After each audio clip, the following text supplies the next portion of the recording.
হঠাৎই আমার বর ভিডিও করা শুরু করে দিয়েছিল। তো দুপুরবেলা আমাদের মেনু ছিল কিছুই না, বেগুন ভাজা, পটল ভাজা, ঢ্যাঁড়স ভাজা, কাঁকরোল ভাজা, আলুর তরকারি, ডাল। সবসময় আমি আমার শাশুড়ি মাকে নিয়েই একসাথে খাই। মা যতই দেরি হয়ে যাক না কেন, 3টে 4টে 5টা কিছুতেই খাবে না।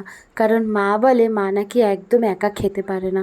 তাই আমিও কখনো আমার শাশুড়ি মাকে একা রাখি না। সব সময় খেতে বসলে পাশে নিয়েই তাকে খেতে বসি।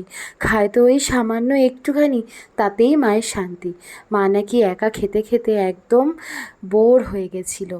তাই জন্যই মা কখনোই আর একা খেতে ভালোবাসে না। তাই আমাদের এই ছোট্ট পরিবারের সকলকে নিয়েই আমাদের এই সুখের সংসার। তোমাদের কেমন লাগলো আমাদের এই পরিবার?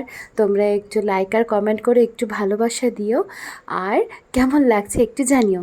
আমার শাশুড়ি মা কিন্তু সত্যি খুব ভালোবাসে আমাকে। আমি সত্যি ভাগ্যবতী।